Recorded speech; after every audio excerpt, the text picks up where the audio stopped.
Horror in real life doesn't come suddenly. It's not a shock or a reactionary scream. Horror in real life is that slow realization that occurs over the course of years. It needs time to mold, decay, and spread. True horror is painful and often sad and tragic. It's a slow deterioration, separating you from all forms of comfort and happiness. It is this kind of horror that I have felt ever since learning of my mother's passing. The circumstances of her death didn't make things any easier. It wasn't a slow death, with time to make amends, adjust, or say goodbye. She hadn't been fighting a disease or infection for years. She wasn't old or nearing the end of her life. Her death came for her quickly and unexpected. My mother, who, after the divorce and my brothers moving away, had been living alone. She kept herself busy by working for the church and caring for her parents. My last couple of visits home, I noticed she seemed a bit more fragile than she should for a woman her age. She had lost weight and seemed starved for visitors. There was also this look in her eyes that really bothered me. They were sleepless, panicked, broken. It seemed as if she wanted to tell me something, but couldn't. Instead, she would just smile sadly and change the subject. I was told that my brother found her late one night in October, locked in the downstairs bathroom, lying naked in her own blood, with her wrists slit open. She was 63. Knowing that suicide is a mortal sin in the Catholic Church, and my mother being a devout Catholic, I couldn't help but wonder if something else was involved in her passing. Not anything scandalous, mind you, or plotted, but something queer and uncomfortable that had been with me in my thoughts since I was a child. It dealt with our family home, and more particular, the old wooden doors. It all began with trouble sleeping. For as long as I could remember, I had always had trouble falling asleep at my parents' house. My grandmother told me that, as a small child, I was prone to sleep terrors. She would watch me during the day while my parents were at work, and in the evenings, when they went out to dinner. She told me that she was watching me the night a bad storm hit our neighborhood. A tornado had been spotted that night, but never touched down. However, the lightning had claimed the house's electricity. My grandmother raced to my bedroom, worried the window facing my crib would break under the violent wind. There was something else she was afraid of as well. When my grandmother picked me up from my crib, she said she felt something in that room. Something new, different, and dark. My grandmother, who came to America from Italy as a child, told my parents that she felt a strange presence that night and begged them to allow her to do a prayer to remove the maloak, an old-world superstition. But my parents, who were religious, believed in angels and demons, not folklore. They didn't want to dabble in curses and superstitions. As I got older, though, the sleep terrors continued as nightmares. It wasn't uncommon for me to wake up hours after going to bed, only to be too afraid to go back to sleep. Later, in high school, I dealt with my insomnia by not sleeping for days, until I could fall asleep quickly. It wasn't until I went away to college that I was even able to get a full night's rest. I attribute my difficulty sleeping all those years to the doors in my parents' house. They were big plain wooden doors, simple, with no additional furnishing or decoration. They seemed ominous, nevertheless.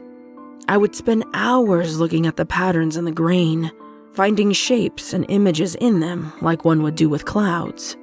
The more I looked, the more I saw, until the images seemed so clear to me. Strange, famished figures, naked with one leg or half a torso, rabid dogs, a bearded old man.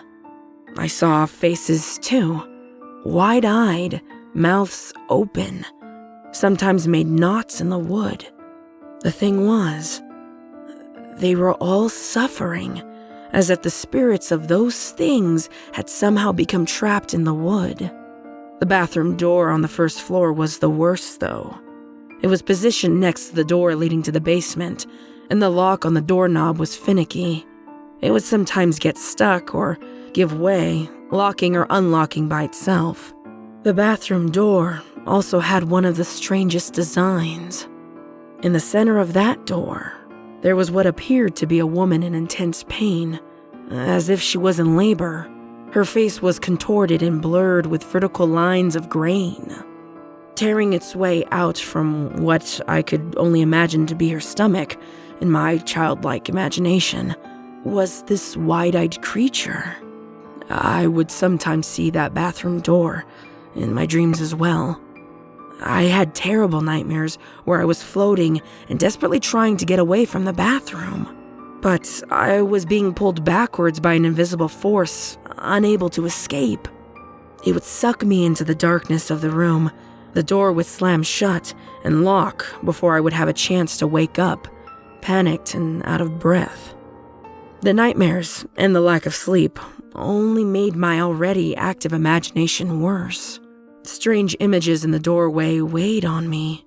There was a door in every room in the house. I couldn't escape. There was a constant presence staring out at me from the wooden veneers.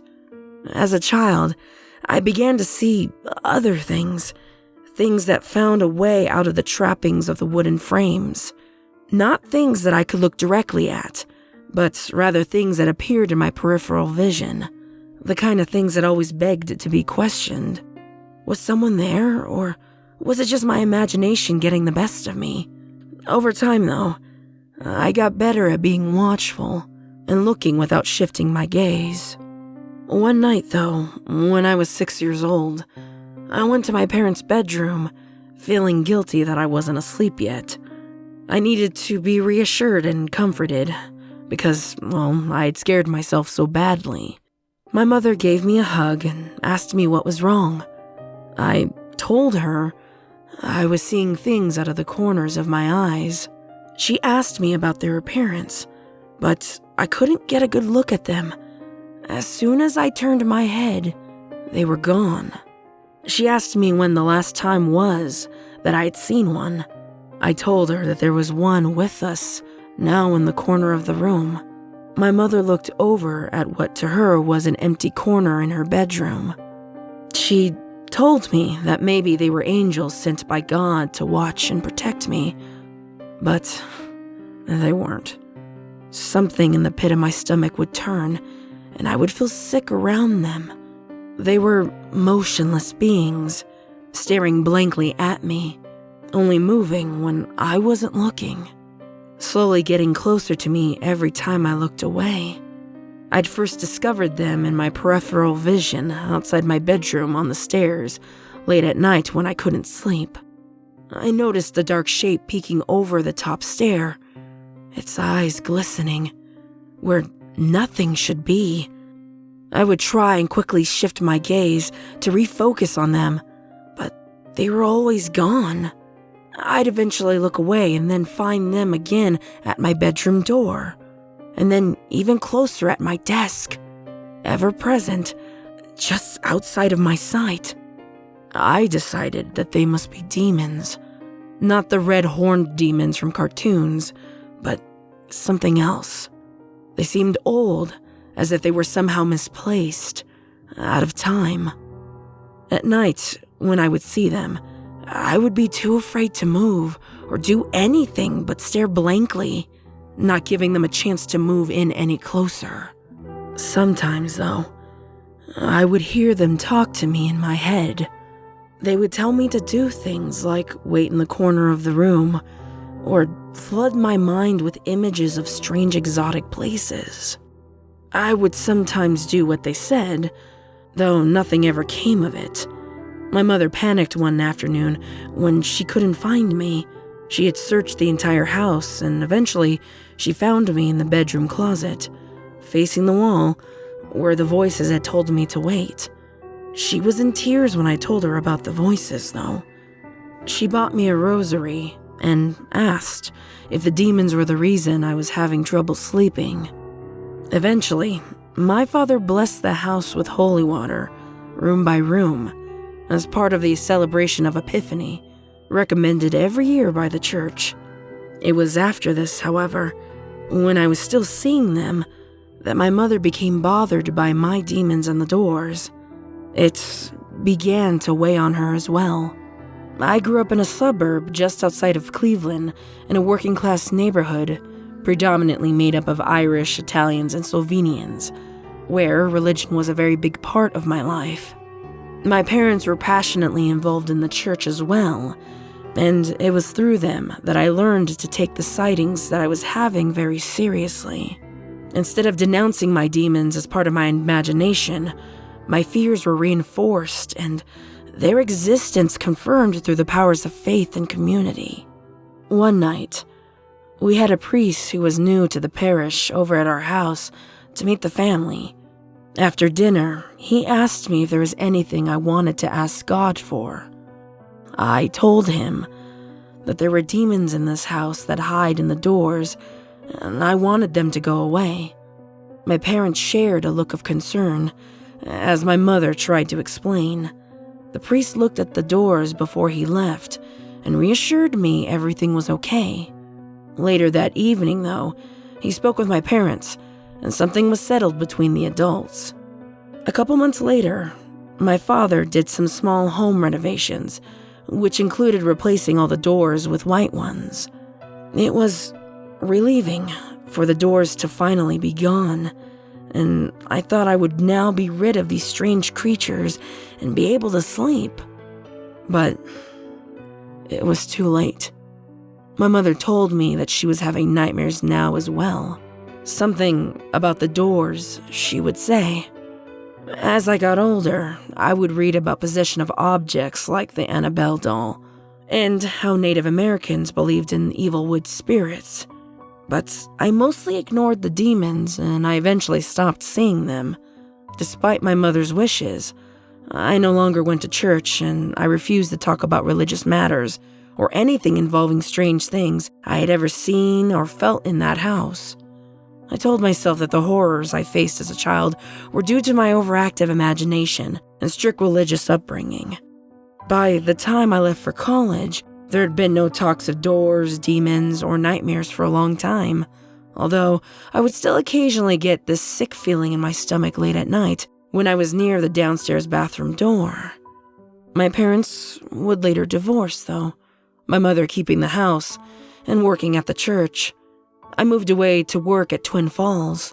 It wasn't until my dad called me to tell me the circumstances of my mother's passing that I began to wonder if something more had happened to my mother.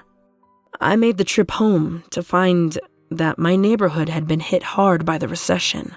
It was now only a faded memory of a town that I grew up in. The corner ice cream parlor was now a get cash fast lender, and the streets were relatively empty and bleak. Houses were boarded up, and my old high school had closed. Parked at a red light, I watched the traffic lights signal to empty streets.